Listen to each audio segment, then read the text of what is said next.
Okay, so let's talk about the TV show 1899, which is from the same people that brought you Dark. And I don't know if I've talked about Dark, but if I haven't, I'm probably going to make a video talking about it. We'll go back and look. We'll go back and look. But let's talk about 1899. Before we get into it, talk about the ending and what could possibly be next. Make sure you hit that subscribe button, hit the notification bell. We have the menu NA Explain. We have a menu review, Bones and All review. We will have an NA Explain for Bones and All pretty soon as well, so stay tuned for that. But it's a great weekend for like any media. We have the menu, we have the inspection, we have 1899, and you know, it's just great. It's just great for if you want to enjoy something at home or in the theaters. There's something for everybody. But let's talk about this show 1899 right now, because there's a lot of twists and turns, and we could expect this from somebody who made Dark, right? Dark was one of those shows that definitely has you wondering what is going on, and every time you view it you find something new, and I think that's going to be the case with 1899 as well. But right now let's go really quick into what this show basically deals with. And basically we have these group of passengers going to New York, come across this ship that has been abandoned, and once they go on it they find that there is this little boy there, and it's a whole mystery of who this little boy is, what happened to the ship Prometheus. We find out that this is the same ship that Mora was looking for as well, because her brother apparently was on the ship, and so she's wondering what's going on here right now. I have a captain on board here who is pretty much like, we have to figure out what's going on here. Our whole route to New York have to come to a stop. We have to go back and take this ship, figure out what's going on here. A lot of the passengers not too happy. They want to go to New York. They don't want to deal with all of this. So that creates a lot of friction between everybody here. And then you have this mysterious man who Mora feels like they know them, but they don't. They don't know where their memories are with this man.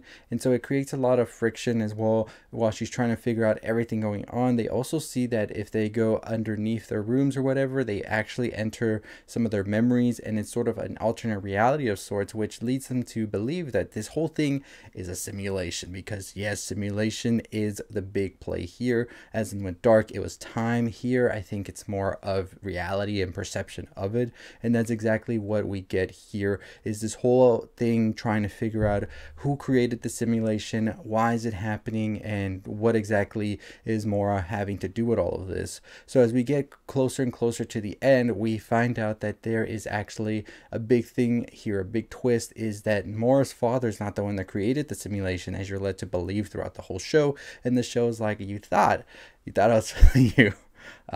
We won't do that again. But no, it was actually Mora and the stranger here, who is actually her husband, that created the simulation, because it turns out that the young boy they found on the Prometheus ship is actually their son who was dying, and they sort of created the simulation to be with them.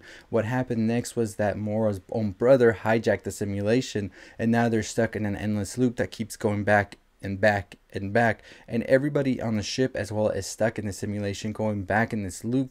We don't know exactly why they're in the simulation, but we know that they're in one.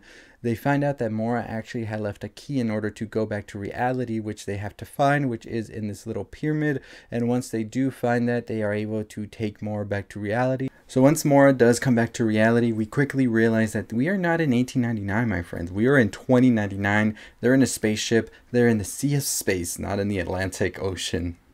They're in the sea of space. Ocean, space. I'll talk more about that in a bit. I don't know why I got like really like zoned out saying that, but they are in space. It's 2099, and we see everybody who's on the ship as well in the simulation pods. And then she is greeted by Kiri and her brother through the computer saying, welcome back to reality. And that's pretty much where we end things right there for season 1. And season 2 is about to get insane.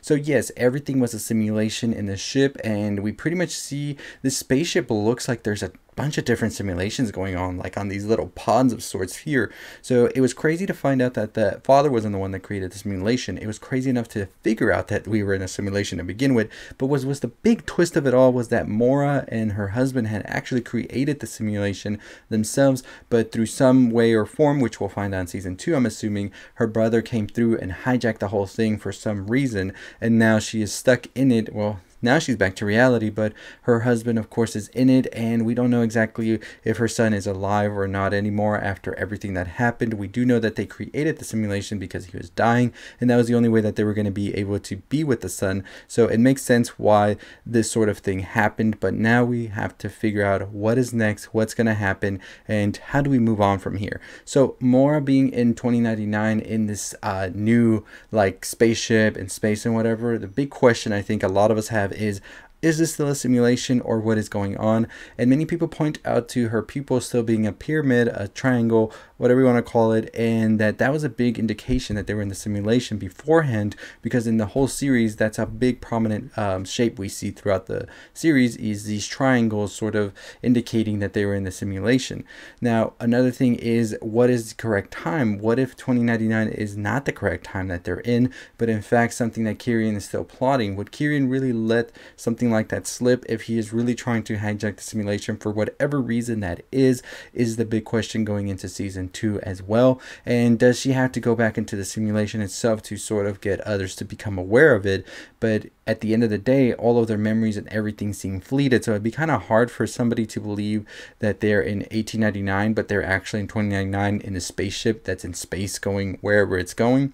I wonder if she will actually be exploring the spaceship a little bit more as well and finding these different simulations going on. I saw others pointing that the pod next to her as well was missing, and this could be actually Kieran's pod that they were in before they pretty much got out of the simulation and hijacked everything to sort of do whatever it is that they're trying to do. But season 2 seems to be one that's going to be much more insane, and it's crazy, and it's exciting to see where exactly we're going to go from here. But I love the whole play on perception, on reality, the whole simulation thing. I think this one did it very well as well, the way that you would probably think a simulation might be working. And I think the big question we have now is, where do we go from here with season 2? So I believe this is going to be a very popular show. I think Dark was one of the most popular shows on Netflix, and many people were hyped for this. We'll see how the weekend goes, but I'm very much so expecting this to get renewed pretty soon, and we'll hear more about that. But anyways, let me know your thoughts and your opinions on it down below. Are you excited for this or not? What do you think of this show and the ending and all of that? Are we still in the simulation in 2099, or is this the reality of things, or what is going on? What is your thoughts on all of that? But as always, that is going to do it for me. I will have a video on season 2 theories coming out this weekend, so stay tuned for that. We do have a video on the menu. We have a video as well talking about the ending for the menu and the review, so go check out those videos. We have a ton more coming to you. We're on the road to 30,000 subscribers, so if you're excited for that, make sure you hit that subscribe button, hit that notification bell. And as always, I'll see all of you next time. Stay safe, stay positive. Really appreciate you making it all the way to the end. As I said, we do have videos on the menu, as well as some of the other movies that have recently come out, and some other stuff coming this weekend. So don't miss out on any of that by hitting the subscribe button, hit that notification bell, making sure that you are checking out everything we have on the page for you to see, as well as our website and our Instagram, Twitter, and TikTok. And as always, I'll see you next time. Stay safe, stay positive.